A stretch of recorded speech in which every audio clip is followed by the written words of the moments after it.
Everybody, my name's Michael Swain. Welcome to your Thursday, October 15th, 2020 edition of News, Games, and More here on IGN. I am joined by David Griffin, Ryan McCaffrey, and Benjamin Watts. How about a murmur of acknowledgement? We can all hear each other. Great. Hi, There you Swain. go. Nice to see you. Friendships affirmed. Great to see you guys. People in the comments were loving the positive vibes and the war. And I just want to say, oh, sorry, I'm getting a little feedback in my ear, but uh, just want to say this is the point. This is the point where you're going to want to rewind to. Remember, I said this later in the broadcast. You're all going to ask, when are they going to talk about the headline story? It's now. You're here. Life is upon you. Let's enjoy it. So, our headline story today, the PS5 UI being fully revealed for the first time in sort of an 11-minute breakdown video posted on the PlayStation blog. According to the IGN article, one of the highlights that they're touting is the control center, which, quote, gives you immediate access to almost everything you need from the system. And, you press the PlayStation button, it's what pops up. But we got to see it in action, specifically in the game Sackboy: A Big Adventure. Ryan, I'm going to go to you first. Did you get a chance to dip into this at all? Any big Sure did. takeaways from the UI Yeah. presentation? I've been as eager to see it as anyone, and I think it looks really good. I mean, it seems quick, it seems fairly useful. I think my favorite parts of it were the multiplayer chat and party options. I really like what they seem to be doing there with just being able to share screenshots with your friends, the being able to sort of have those screens be tagged spoiler potentially, if the game sort of decides that and can flag it. The being able to watch your friends do video stuff. It's funny how things come full circle. The PS5 UI has the snap functionality where you can pin something to the side and watch it like your friend's stream, which was a thing that the Xbox One had in it in 2013, and it just the community ended up kind of rejecting it at the time, and Microsoft got rid of it. So it's just kind of funny to see it come around. But all in all, yeah, I think the stuff they're doing seems pretty smart. The I'm curious how in the long run the like game challenge things will go over, like these cards where you jump into these sort of micro challenges. It's an interesting evolution on the trophy system slash achievement system. And yeah, I'm wondering if the community will pick that up by and large, or if not. But all in all, I like that it's bold, it's different, it's new, and it's just kind of another interesting contrast. But with the Xbox, we've been seeing it all year with as these two systems get closer and closer, and we learn more and more about them. The Xbox is very much largely the same UI for better and for worse. If you like it, great. It's just quicker, it's snappier. But if you don't like it, it's not going to win you over. So with what Sony's doing, they might, everybody loved the PS4. I mean, the 114 whatever million consoles Right. sold, that number doesn't lie. So inevitably, some people will probably be a bit put off by the PS5 UI because, I mean, as human beings, we tend to react now. We tend to react negatively to change, but it'll be up to hopefully this UI will be good enough to win those people over. But after 7 years, I'm ready for something new. So I like seeing it. Yeah, specifically, those are called activity cards, and they're sort of trophies. They entail kind of what trophies does, but it looks like a lot more. The quote from Sony is they let you discover new gameplay opportunities, go back to things you missed, jump directly into levels or challenges you want to play, and much more. And we saw interesting things in the Sackboy game, like something I really enjoyed, the ability. And I wonder if this translates to every game at the UI level or if it's just true of compatible games. But the ability to go back and forth to different parts of the game, especially once you've beaten it, is always nice, like a chapter select. And we also saw the fruition of some patents from Sony that we've covered over the last year on the site of so the ability to watch a tutorial video to get you through the part that you're currently on and prompts around that. David Griffin, do you imagine yourself dipping into the activity cards much or using any of these expanded features? And just generally, what do you think about the UI? Well, this is probably the least substantial thing about the whole presentation, but I'm a big fan of motion wallpapers, and one of my favorite things about the PlayStation user interface is I always thought the background just looked very smooth. So like right now on my PC in front of me, I have a app running called Wallpaper Engine that you can get through Steam, and you can get moving wallpapers. And I love that Sony has kept that implementation. Now, granted, that doesn't help you become a better gamer, that doesn't help you with your overall game experience, but from a completely aesthetic look, I just love the moving wallpapers. I'm glad they kept it. I love the gray background you see in the video with the gold flecks. I think it just looks really cool, really sleek. I don't know. I've always just really liked Sony's interface. I haven't had an Xbox in several years. I've only had a PlayStation and a PC, so I can't speak for Xbox, but it looks like they're carrying that over while adding some new interesting features like the activity cards, like Ryan was talking about.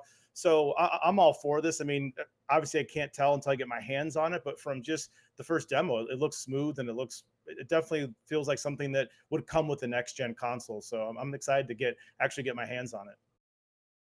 Commenter 42069, nice, says, I want to know if my themes will work. My Persona 5 themes need to transfer. And I agree. I have a soft spot for the Flame in the Flood animated theme and specifically the soundtrack that goes with it that I've rocked for like over a year now. We haven't heard enough about dynamic theme backwards compatibility. I hope that gets addressed. Benjamin Watts, you're new to the show, so it's a trial by fire. I'm going to give you the hard-hitting question. Feel free to comment on Perfect. any aspect of the UI, but at the end of the day, is this just another news beat? Is this just a little morsel to keep us going? Is there a universe where the UI affects your purchasing decision? That's what I'm tossing at you, my friend. Yeah, no, definitely hard-hitting questions, and I would say no. UI would not affect a purchasing decision unless it was really that bad. But I think, look, I just got more and more excited. I'm excited for both the Xbox and the PlayStation to come out. I don't have really I don't favor really either one necessarily, but this is Christmas for gamers, but it's more than Christmas. It's because Christmas we get once a year. We get this every 7, 8 years. So it's more like the And it's two Olympics, but groups even vying for bigger. your attention. It's divorced family Christmas, the best of all. The best, yeah, of course. I want presents from both sides of my family. But when it comes to the UI, I was really excited to see it. I think it looks really familiar because it does really combine the PlayStation 4 and the PlayStation 3 kind of UI with all the kind of new tech thrown in there as well. I don't know how I'm going to use this activity system, to be honest. It doesn't seem like that would be a way I would enjoy playing games, mainly because I prefer kind of single player driven stories is kind of where I fit in. I don't know why I'm going to go to the activity, but I'm interested to learn and change my behavior and grow as a human. Uh, that's kind of, and I mean, I'm excited to see all the little bits that Xbox are going to put into their experience as well. So, can we just play it already? How long do we have? Oh, Absolutely. It's right thank you. here. Uh, If you guys want, it's fine. I can turn it on and we can just switch to All right. to that for Okay. the Okay. Bye. show. All right. No, yeah, just share screen I and can let's actually get talk a about it end now. The chair right embargo now, lifted, man. so I can just say anything I want. I mean, shall we? I'm going to segue into our Series X story. Do you have anything to say in the interim No, as we please carry traverse? on. And if if you've got any questions as we go, I You are the I can master turn of it the on. Yeah, tease. where's Oh my God. Well, before we leave PS5 land, I just wanted to say I think you're all right, and it does feel like they're trying hard at least. Like a lot of thought was put into it and in expanding out the functionality. And it's cool to see Sony give a darn about an aspect that, frankly, we were gonna buy the thing even if the UI sucked. But it's nice that they made it not. So I'm excited about it. Related news, although I might be the only one who cares, and I'm just going to throw that out. Does anyone else care that they announced the PS5 will now be able to record voice chats and you can tag them for like anti-harassment and moderation? It just seems odd to me to be recorded all the time. He said into a microphone, which is his profession, but still gaming, using my rapier wit to demolish an 8-year-old via is chat, that what you do all one of day? the only pleasures left to me. No, not really. But it's interesting to me to have been alive long enough to transition from not everything was always recorded to now it seems like everything is always recorded. Uh, am I just out of touch? Is it just the times they're changing? Any thoughts on this? Are you Swaim, are you Lucius Fox here in The Dark Knight, who when Bruce walks in, sets and has turned on all the phones in Gotham to track the Joker, and you're like, I don't want any part of this. This is wrong. Is that Exactly. Yeah, but what I fear instead of the destruction of society is just targeted ads for manscaping products. Like, I just don't want I my mean, phone hearing what I say and then serving well, me products. I'll That's tell you, all. I'm old enough to remember, because I'm old, the beginning of Xbox Live, Mhm. 2002. And it was a time, and it's not to say there weren't bad people on there or trolls, but by and large, it was this new thing. It wasn't this ubiquitous thing that everybody had and took for granted. And it was Xbox Live, it was the first time there was a closed high bandwidth, ecosystem for multiplayer gaming where every single person had a microphone. All the games supported all these similar features, and so you jump into a game and like people wanted to be there. They wanted to communicate. I'd be playing Ghost Recon, and it would be like, yeah, they're over there. It was this brief moment in time where you had this ideal of gaming. And again, it's not to say it Mm. doesn't exist now. It's just a heck of a lot harder to find in a random match on Xbox or PlayStation for that matter. So all that is to say, I am okay with this if Sony's actually going to do something about that moderation. If they are going to record, if they're actually going to police it and actually going to clean up the discourse and clean up PlayStation, the servers, then I can live with it, because I would that's I've been wanting a better multiplayer environment for years from all systems, not just one or the other. That is an elusive thing to provide, and I think the vast majority of gamers would be like, "Yeah, it'd be great if I didn't have to match make 3 or 4 times before I get, like, a solid group of just sane people, just normal people who are here to play the game." Yeah, that's my little Andy Rooney rant on that, but let's move into our Xbox Series X and S news, which is that we have the launch lineups announced, and although they don't feature any, first-party console exclusives, there are a bunch of exciting things on this list. They announced 30 games. I'm going to bounce it right back to you, Ryan, because I know this is your time to shine, and we'll give the other folks a chance to speak up afterwards. But what really excites you about Xbox Series X and S launch offerings, my friend? I mean, let's be honest. It's not. You're right. There are, I believe, zero. No, there's one. I think there's one game that you actually have to have a Series X for, or Series S, and that's NBA 2K21. And yes, Mm. I know it's out on Xbox One and PS4, but this one they're doing a next gen specific version, not just a port up. Everything else on the list is also playable on Xbox One. So, you know, hey, that Halo, that gap that Halo has left is really being felt here. And it's pretty similar on the PlayStation side from the launch lineup that we know of, but there's I think at least 3 games that are PS5 exclusives over there. But yeah, it's a lot of variety in the launch lineup. It's 30 Mm. games in the press release that they sent out, a mix of old and new, like Gears 5, which I have. I mean, I previewed that. That's in here. Um, that's Yeah, optimized for Series X. Yeah, Gears hold on. Tactics coming to console for the Gears first time, Tactics right? right here. In Yeah. fact, it's going to quick resume back to where I left off. Um, but yeah, all right, to the looks like the title screen. But yeah, it's so at least Gears Tactics, if you don't have a gaming PC, that's something new from first party that you haven't had a chance to play before, but it is also going to be available on the Xbox One. So plenty of variety. There's racing games, there's strategy games, there's first person shooters, there's, mix of new stuff, old stuff, but yeah, it is kind of, I do think just on paper, this is probably the weakest Xbox launch lineup of the 4 of them now, from Xbox 360, Xbox One, and now Series X. But we'll see how these games turn out. I mean, if they're super fun games, then how much does it really matter that they're playable on PC or the Xbox One? But yeah, from the standpoint of you want something to show off your new $500 console. I'm gonna say it There's not a matters lot there. somewhat. It doesn't not matter Yeah, at it, all. no, it definitely matters, Yeah.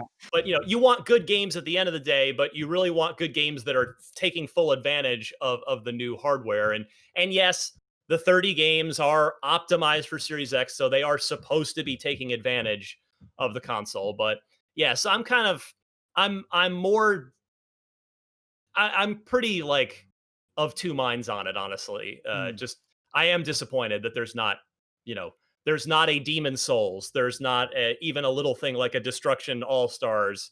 So, at least on the PS5, you've got a couple of things you can turn to that are like, oh, you can only this takes full advantage of the PS5. Mhm. There's no PS4 version to limit it at all. So, yeah, that's Yeah, when that. you buy a 4K TV, you want that show reel. It's the same thing. You want something to put it through its paces. But it's interesting to note that over the life of any console generation, and this is true more so the further in time we go, the great games are going to be mid and later generation anyway, that really squeeze every last drop of juice out of that console.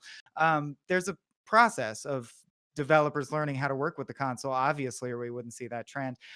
Speaking of games that do not require the hardware that they have, Ori and the Will of the Wisps is going to be on the Series X and S, and I just got to say, a masterpiece of a game if you haven't played that yet. Benjamin, what stood out to you from the list, or what are your thoughts on the launch lineup? Well, it's really tough because I find myself constantly just comparing. Now, what are we going to see between the Xbox and the PlayStation? And unfortunately, the Xbox Series SS failed this test, which is the enthusiasm test, because there is nothing there that says I need to have my Series X on launch day. Now, there's obviously so many exciting games that are coming out. I'm excited for Assassin's Creed. Valhalla, a week later, you're going to get Cyberpunk. That's why we're upgrading our consoles to get these experiences at the best possible resolution and uh, frame rate. But PlayStation also has Spider-Man. So for me, that's where my enthusiasm is. And obviously, Destruction All Stars. Yeah. I think for a lot of us, it's also a vote of confidence in the future, right? The games will come. I think we all feel confident. I feel confident for both consoles that the games that necessitated the reason I purchased the console are going to come in the fullness of time. Therefore, I ponied up the dough now because I may as well have the thing. David, thoughts on the launch lineup? I'm really excited for Assassin's Creed Valhalla. I think if you're just a fan of Viking culture in general, it's a very good time to be alive. Viking show on history is wrapping up.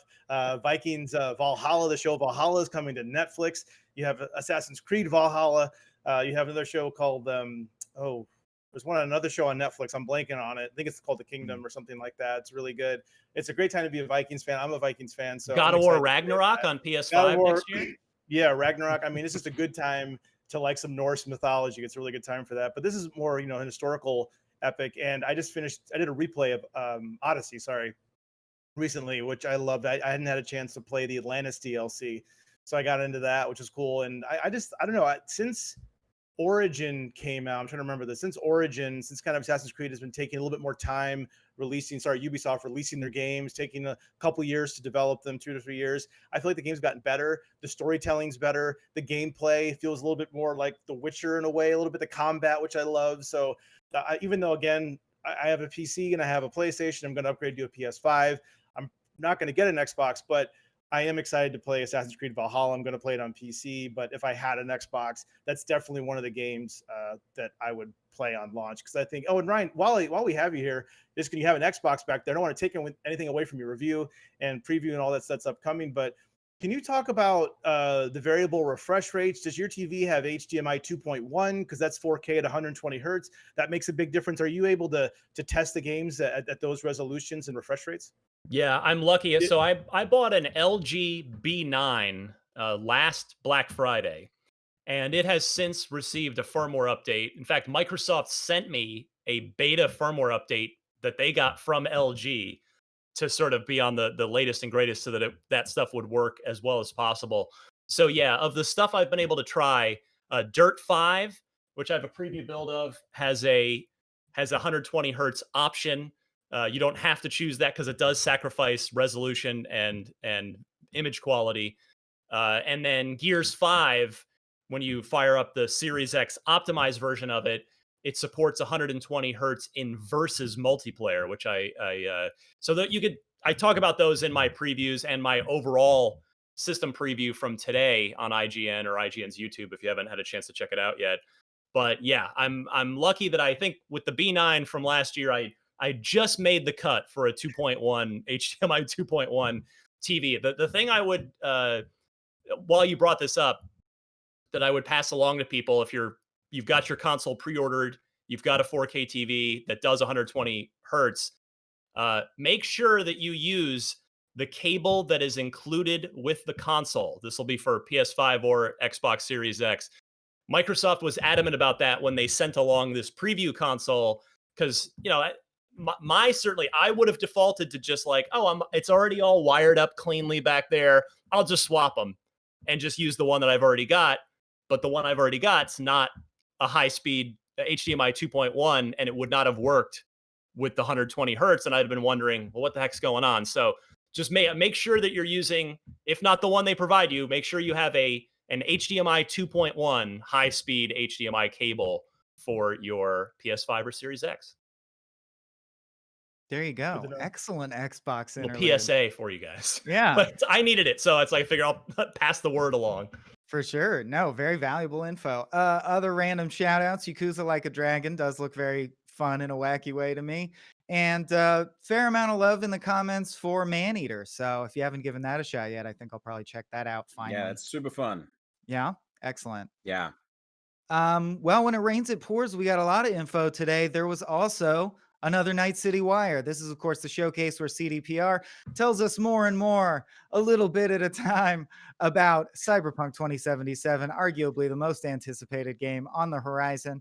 And specifically, they dived into vehicles and sort of fashion, like the different ways NPCs and PCs dress and look in different quadrants and strata of the society they're building out. I'm going to open it to the floor. Did anyone get a chance to actually check out what I presume we're looking at here? Some of this B-roll ahead of time? Or is it just me? Oh, I saw watched the cars, especially. I think the trailer with all the cars. I don't know if everybody here is in the same Ryan. I feel like you have, but last couple E3's been very fortunate to be able to be in the room, in the Cyberpunk room where they do the demo, and they get there. You're there for about an hour, 45 minutes to an hour, and you get to see all the stuff. So I'm at a point now where I really just want to play the game. Like I don't need to see anything else. I don't need to see Keanu. As much as I love me some Keanu Reeves, I just want to get my hands on this game. I want to play it now. But I did watch the trailer that featured all of the different kind of cars, and I mean, it looks incredible. I just want to get my hands. I love CD Projekt Red. I love the Witcher franchise. So yeah, I just want to get my hands on this. Yeah, it's that Night City Wire today really gave me Grand Theft Auto vibes about Cyberpunk, which I say that like I was lucky enough I got to play it for IGN. I did our preview back in June, I think that was, where they let us play for the first 4 hours of the game.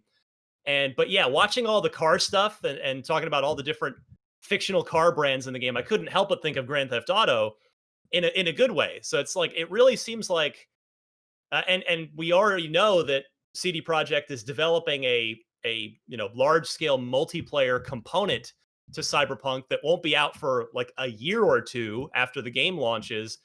So I can't help but wonder if CD Projekt themselves is really trying to have Cyberpunk be the next GTA as far as the just large scope open world do anything game that will have a multiplayer component added on in due time, and just have the game live on for years and years and years, and they can keep not only supporting it but keep making money off of it for many years. I mean, Grand Theft Auto continues to sell and sell and sell month after month.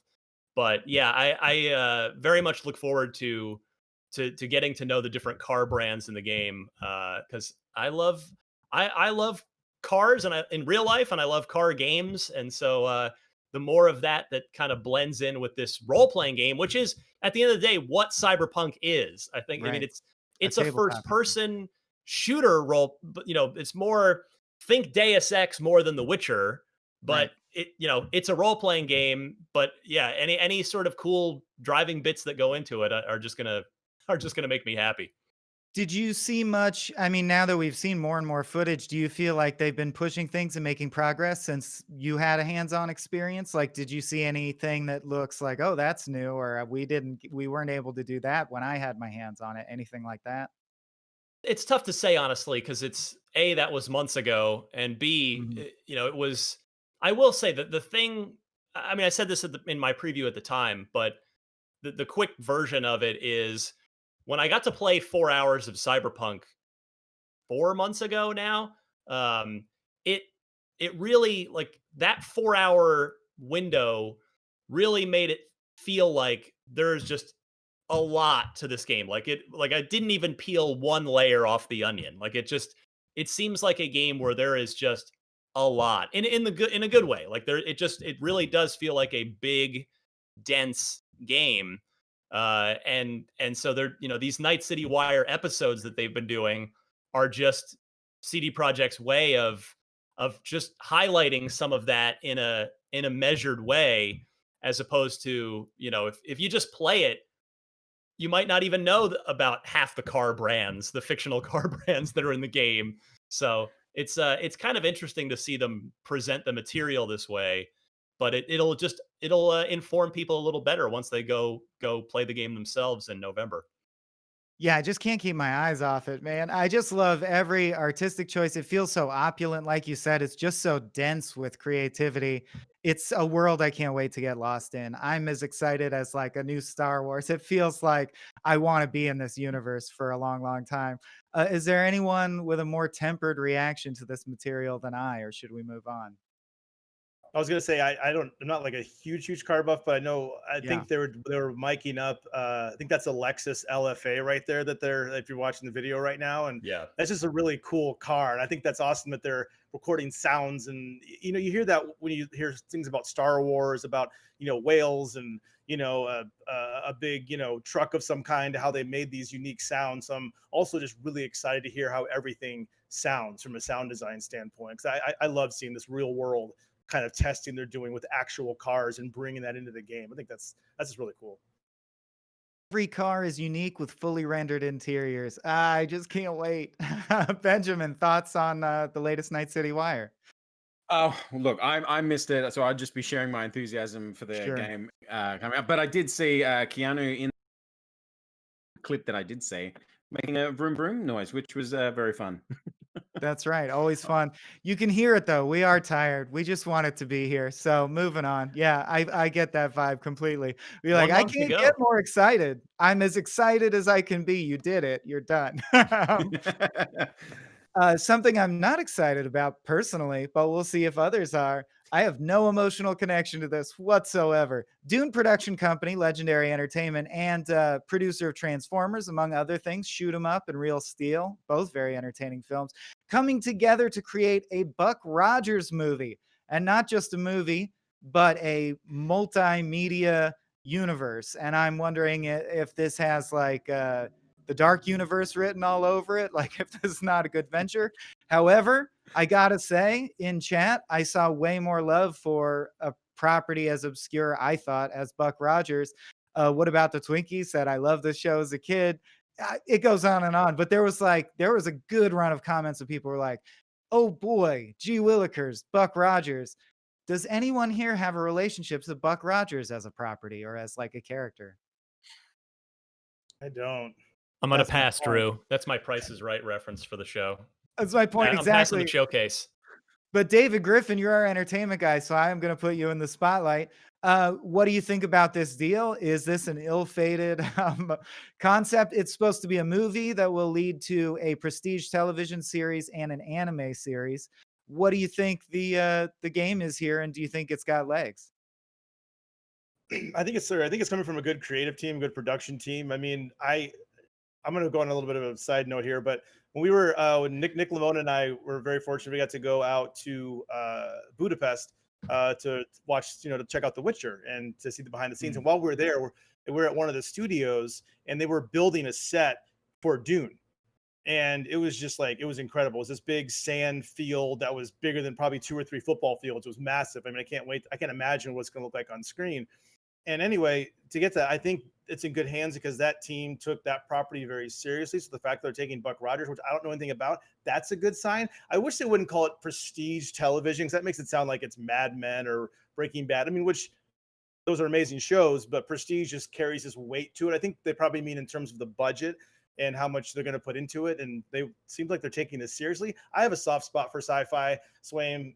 So I'm all for it. One of my favorite series of all time is a show called Farscape. It's a silly sci-fi show that had some amazing puppeteers from the Jim Henson Company, Battlestar Galactica, anything that's even remotely sci-fi, I'm going to give it a shot.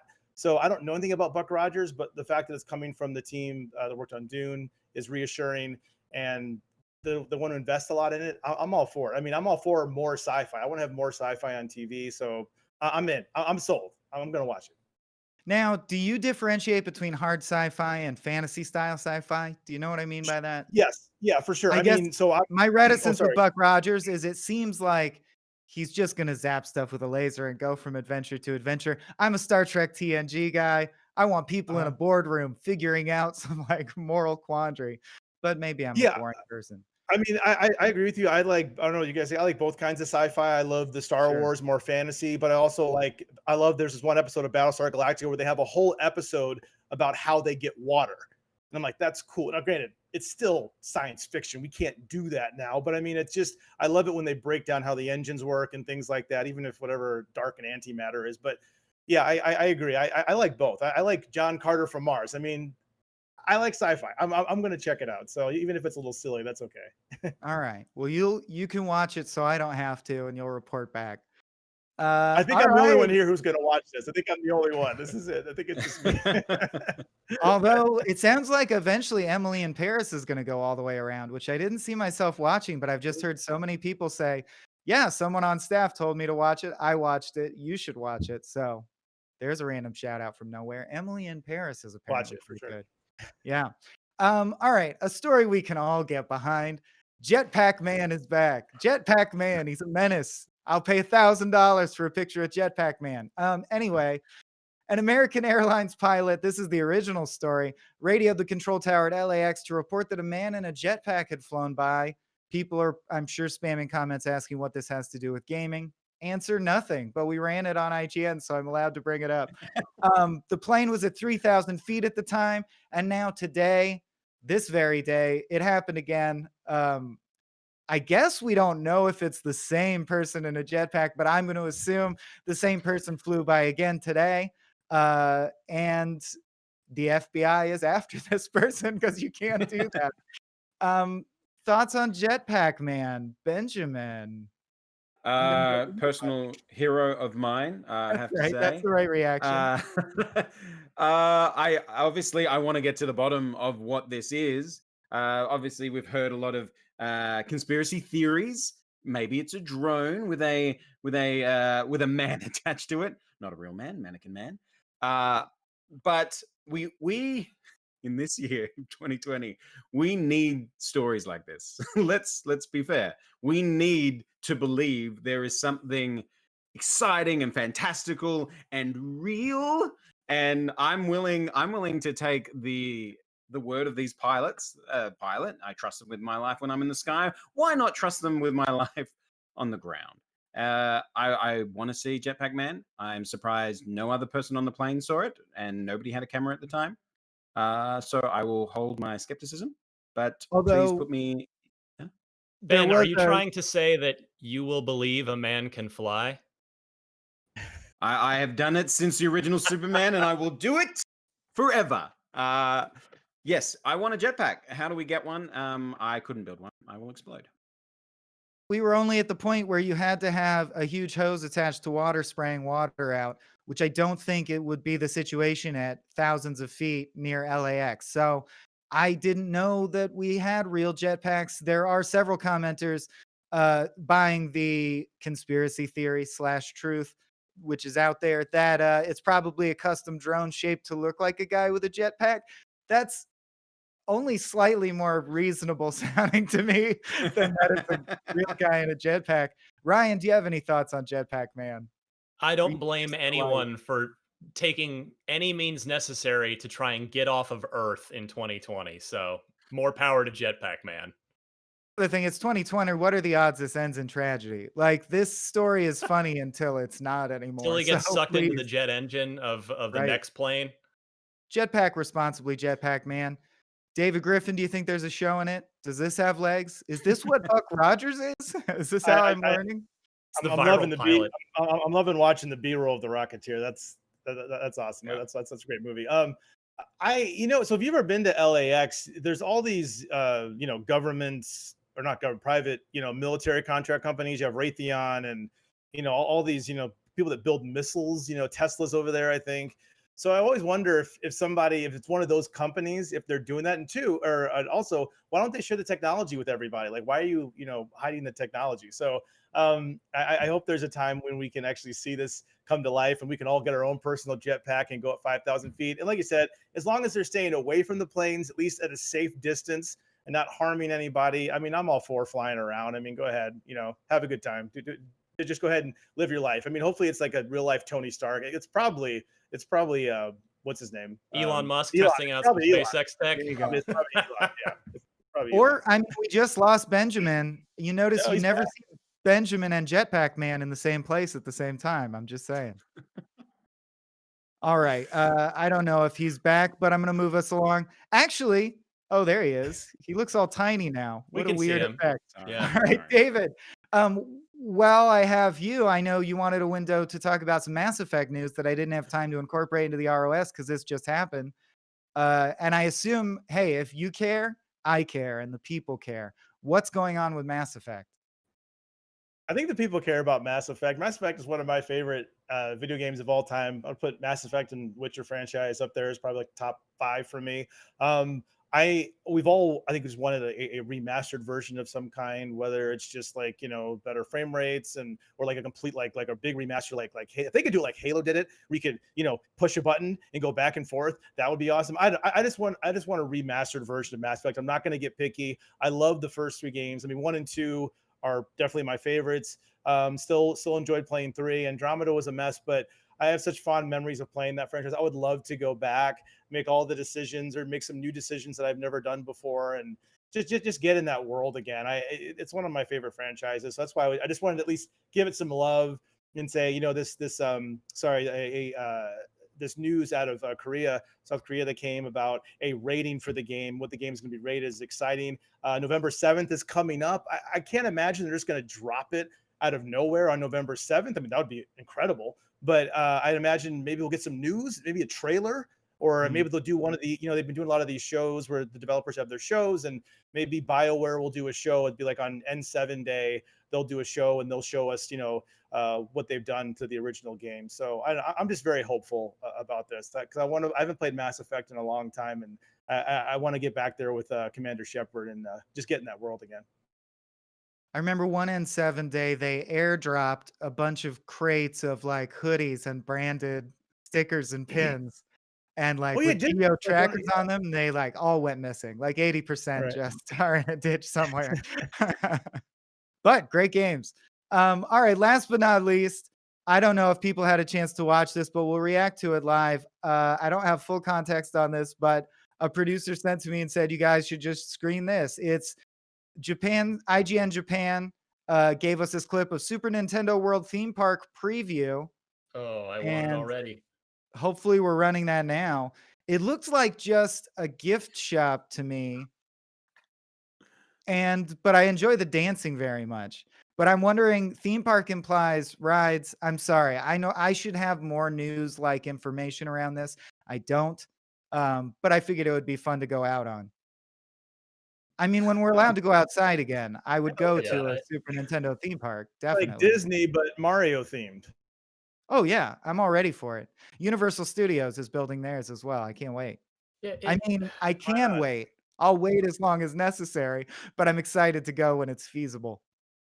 it looked there was like a leaked drone aerial shot a couple months ago. It looked Mhm. small. Like it looked like it was barely taking up a footprint in the back lot, or on the Universal grounds. So I'm kind of curious to see what the scope of this is. I mean, we've all Mm. seen the renders and the illustrations, but I'm kind of curious what this will actually be. Like, is it a thing where you can cruise it in 2 hours and like see and do everything, and it's just kind of a little like, is it more of a like a land in Disneyland? Like, is it just like Tomorrowland where it's just one little tiny area, or is it kind of a bigger thing? But regardless, I mean, I love the idea of a real life Mario theme park of any kind.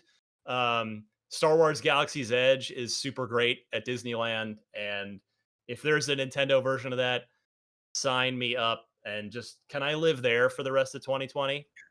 Universal Studios LA has done a pretty decent job in a small space with Simpsons Land and Harry Potter Land. So I have high hopes that they'll cram some good stuff in there. Benjamin, pop quiz hot shot. What are we talking about? I've been here the whole time. It's Oh, okay, just great. technical camera issues. But I'm very excited about the Nintendo portion of Universal Studios. Full disclosure, I worked at Universal Studios for many, many Oh, years. nice. So I know it is, I believe it's coming to the lower lot here in Los Angeles. And it's really exciting to finally get kind of like a tangible Nintendo park that I can go to, and I can Agreed. buy a Mario hat as I'm watching the footage here, and eat mushrooms. I don't know. That sounded weirder than I meant it to be, but there's that. There's that. Eat mushrooms, hit up the The theme park. You hallmark know of how it any is. great theme park. Scare some kids. David, what do you think of his slogans? The whose hat, whose crown? I'm not sold on them. It's How a about nice. you? Yeah, I mean, it's a T-shirt. I mean, the theme Sure. park, I'm sure it'll cost like $50 or something for the T-shirt. It's fine. I mean, I think that's what you do. You go to theme parks, you buy stuff you wouldn't normally buy. It's like, oh, this is 40, $50. Why not? I'm here. So, but I'm a Benjamin. I want to have one of the hats. Those hats are cool. Really cool. Yeah, absolutely. Well, I'll meet you there circa 2024 and we'll have a blast. That is all we have for you today. I want to thank Ryan, David, and Benjamin for sticking in there with me. Thank you for watching at home. Thanks for keeping things in the chat pretty positive. I love that. We'll be back at the same time tomorrow with another news, games, and more.